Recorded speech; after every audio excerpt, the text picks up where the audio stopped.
Hello and welcome students, আশা করি তোমরা সকলেই খুব ভালো আছো। জ্ঞানজ্যোতি কোচিং সেন্টারের পক্ষ থেকে তোমাদের সবাইকে আরো একবার স্বাগত।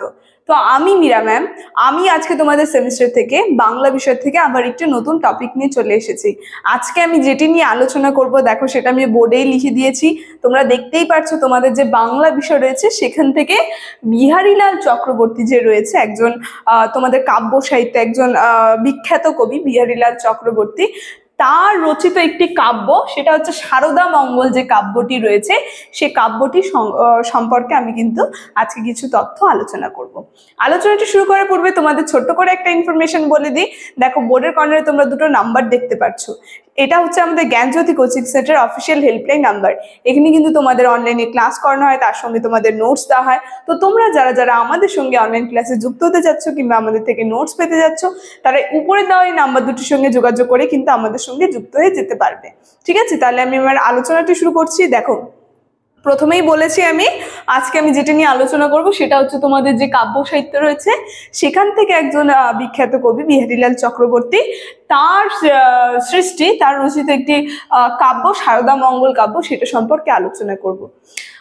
তো এই যে বিহারীলাল চক্রবর্তী, দেখো আমি এখানে কিছু কিছু পয়েন্ট করে দিয়েছি তার সম্পর্কে, এই পয়েন্টগুলো ধরে ধরে আমি আলোচনা করব।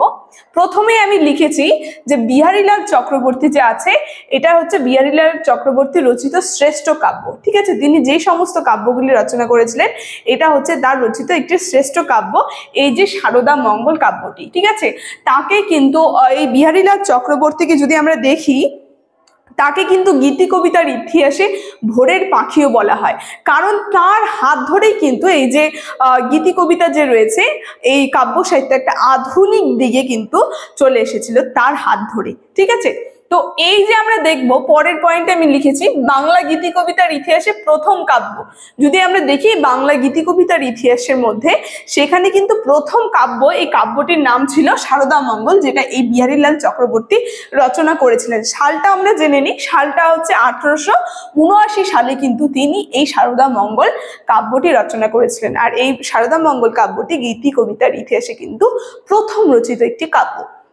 ঠিক আছে, দেখো পরে আমি লিখেছি, খুবই গুরুত্বপূর্ণ তোমাদের জন্য জেনে নাও, সারদা মঙ্গল যে কাব্যটি রয়েছে, এই কাব্যটি কিন্তু 5টি স্বর্গে বিভক্ত করা হয়েছে। কটি স্বর্গ? 5টি স্বর্গ। পরের পয়েন্টে আমি দিয়েছি প্রেম প্রীতি বিরহের মধ্যে দিয়ে তিনি দেবী সারদার এক অপরূপ মূর্তি ফুটিয়ে তুলেছেন। আমরা দেখব এই যে দেবী সারদা, তার যে কাল্পনিকভাবে তিনি এই দেবী সারদাকে পেতে চেয়েছিলেন, এবং তার যে অপরূপ রূপ, এই যে আমি এখানে বলেছি দেবী সারদার এক অপরূপ মূর্তি কিন্তু তিনি এই কাহিনীটির মধ্যে ফুটিয়ে তুলেছিলেন, এই কাব্যটির মধ্যে। ঠিক আছে, তো আমরা যদি দেখি দেবী সারদাকে কল্পনায় তিনি কখনো জননী আবার কখনো প্রেয়সী রূপে তিনি দেখেছেন। এই গীতি কবিতার মধ্যে আমরা বেশিরভাগই দেখব যে কবির যে নিজের বাস্তব জীবনের যে ঘটনা, সেগুলিকে কিন্তু নিজের মনের, নিজের হৃদয়ের যে ঘটনা, বাস্তব জীবনের না, নিজের হৃদয়ের ঘটনা, সেগুলিকে কিন্তু তিনি এই তার গীতি কবিতার মাধ্যমে প্রকাশ করেন। দেখো, বলেছে এই সারদা মঙ্গল সম্পর্কে আমরা কিছু জেনে নিই, এখানে কিছু কিছু জানলাম, আরো একটু কিছু এই কাব্যটি সম্পর্কে আমরা জেনে নিই। দেখো, বলেছে যে সারদা মঙ্গল কাব্যটি 5টি স্বর্গে বিভক্ত, এটা আমি প্রথমেই বলেছি। আর এই কাব্য সম্পর্কে তিনি বলেছেন, এই রচনা সম্পর্কে তিনি তার বন্ধু রয়েছে, অনাথ বন্ধু, তাকে চিঠি লিখেছিলেন। তিনি বলেছেন যে মৈত্রী বিরহ, প্রীতি বিরহ এবং সরস্বতী বিরহ, যুগৎপথ ত্রিভিত বিরহে উন্মত্ত হইয়া আমি সারদা মঙ্গল সঙ্গীত রচনা করি। ঠিক আছে, তো কি সারদা মঙ্গল সঙ্গীত কি উদ্দেশ্যে তিনি রচনা করেন, সেটা কিন্তু তিনি তার বন্ধু, অনাথ বন্ধু রায়, তাকে কিন্তু চিঠি লিখেছিলেন। এবার প্রথমে বললাম 5টি স্বর্গ রয়েছে, এর মধ্যে আমরা দেখব প্রেম প্রীতি এবং বিরহের মধ্যে দিয়ে দেবী সারদাকে তিনি অপরূপ মূর্তি স্থাপন করেছিলেন।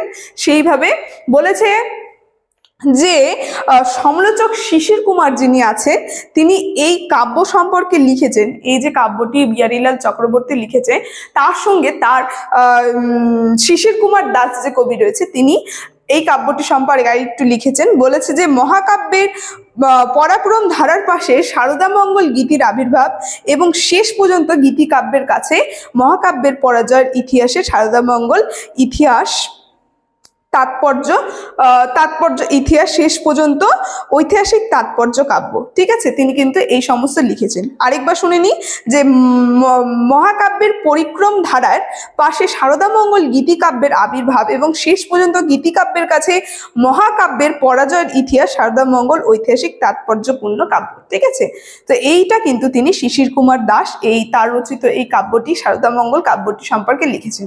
তারপরে দেখো এই কাব্যটার মধ্যে যে দেবী শারদা যে রয়েছে, সেই দেবী শারদা সম্পর্কে তিনি কি বলেছেন এবং তিনি এই কাব্যের বিষয়ের মধ্যে কি লিখেছিলেন সেটা আরেকটু জেনে নিই। বলেছে যে দেবী শারদাকে তিনি কবি কল্পনায় নিজের করে চেয়েছেন, মানে তিনি কল্পনায় এই যে দেবী শারদা যে আছে তাকে কিন্তু নিজের করতে চেয়েছেন, নিজের ভাবে বলেছে নিজের করে নিতে চেয়েছেন। কখনো শারদার সঙ্গে লীলায় মেতে উঠেছেন, কখনো নিজের করে নিতে চেয়েছেন, আবার কখনো কি হয়েছে সেই শারদা যে রয়েছে সেই শারদা দেবীর সঙ্গে কিন্তু তিনি লীলায় মেতে উঠেছিলেন। বলছে কবি শারদাকে বিচিত্র রূপে উপলব্ধি করেছেন।